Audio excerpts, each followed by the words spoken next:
100ની અંદર લાવીએ છીએ.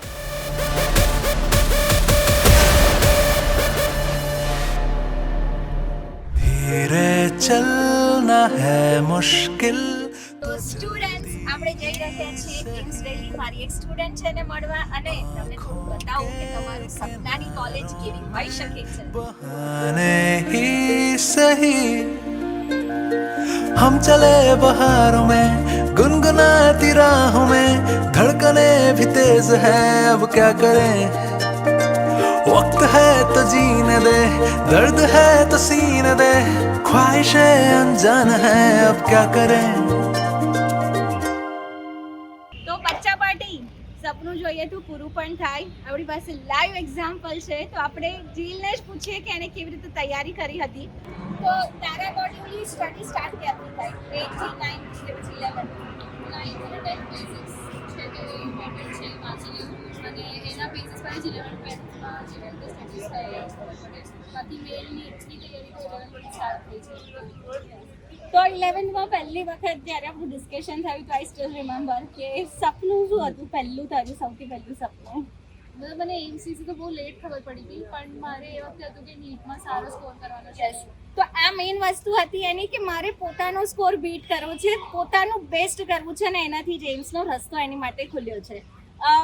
જે વસ્તુ મેઇન મેં નોટિસ કરી હતી કે રોજનું રોજે કરવાનું, એનું કેટલું ઇમ્પોર્ટન્સ છે 11th સ્ટાન્ડર્ડથી પણ. મતલબ જે ક્લાસમાં જે દિવસે જે કરાયું હોય એ દિવસે કરી લો તો બેટર રિટેન થાય, અને એના પછી તમે જલ્દી રિવાઇઝ કરો તો ઓછો ટાઈમ લાગે. તો એટલે રોજનું રોજ કરી લેવું બહુ ઇમ્પોર્ટન્ટ છે. યસ, અને good question practice with NCERT, right? તો મને એક ક્વેશ્ચન હજુ પણ યાદ છે કે જે પોલીમોર્ફિઝમ વાળો ક્વેશ્ચન હતો તો 2022માં પણ પૂછાયો હતો. તો પહેલાં અમે જ્યારે ક્વેશ્ચન પ્રેક્ટિસ કરી તો એ ક્વેશ્ચન ખોટો થયો હતો, કારણ કે એમાં ફિંગર પ્રિન્ટિંગ એક ઓપ્શન મગજમાં આવે, પણ પછી એનસીઆરટીમાં જોયું કે એમાં ફિંગર પ્રિન્ટિંગ પ્લસ જે જનીનિક નકશા છે, રાઈટ, એ બંને વસ્તુ એડ આપેલી હતી. તો કેટલું ઇમ્પોર્ટન્સ છે એનું કે ક્વેશ્ચન કરીને એનસીઆરટી પણ જોવાનું, રાઈટ?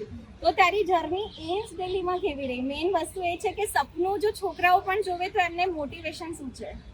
મતલબ એક રીતે જોવા જઈએ તો એમ્સમાં બાકી કોલેજીસના કમ્પેરિઝનમાં ઓપોર્ચ્યુનિટીઝ વધારે છે સ્ટડીઝ વાઇઝ, અને જે મશીનરી છે અને જે પેશન્ટ લોડ છે, તો ઘણા બધા અલગ અલગ ટાઈપના પેશન્ટ જોવા મળે છે જે બીજે બધે નથી એટલા જોવા મળતા, અને સારો અપ્રોચ છે પ્રોફેસર. ડિયર, ઘણી વાર આપને પ્રશ્ન થાય ને કે શા માટે જ્યારે આપણે 100ની અંદર લાવીએ છીએ ત્યારે એડવાન્ટેજ શું હોય છે? એડવાન્ટેજ તો હોય છે, કંઈક તો ડિફરન્સ હોય છે, એટલે મહેનત થોડી વધારો. હવાબાજી તો નથી, હવાબાજી કંઈક તો છે, મળે છે, રાઈટ. અને મહેનત કરવાવાળા વિદ્યાર્થીઓ જ અહીંયા ભેગા થતા હોય છે, અને તજ મેમ કેવું ને રિસર્ચ તમને તમારા જેવા છોકરાઓ મળે ને તો એનો એક્સપિરિયન્સ અલગ હોય. તો મારું તો એ જ કહેવું છે કે જે પણ આપણા ગુજરાતી છે, ગુજરાતી બાળકો ક્યાંય પાછા ન પડે, તો મહેનત કરો, ખૂબ બધી મહેનત કરો, તમે પણ જઈ શકો છો. એની માટે એકવાર ઈચ્છા તો કરો. करके देखा कमाल वो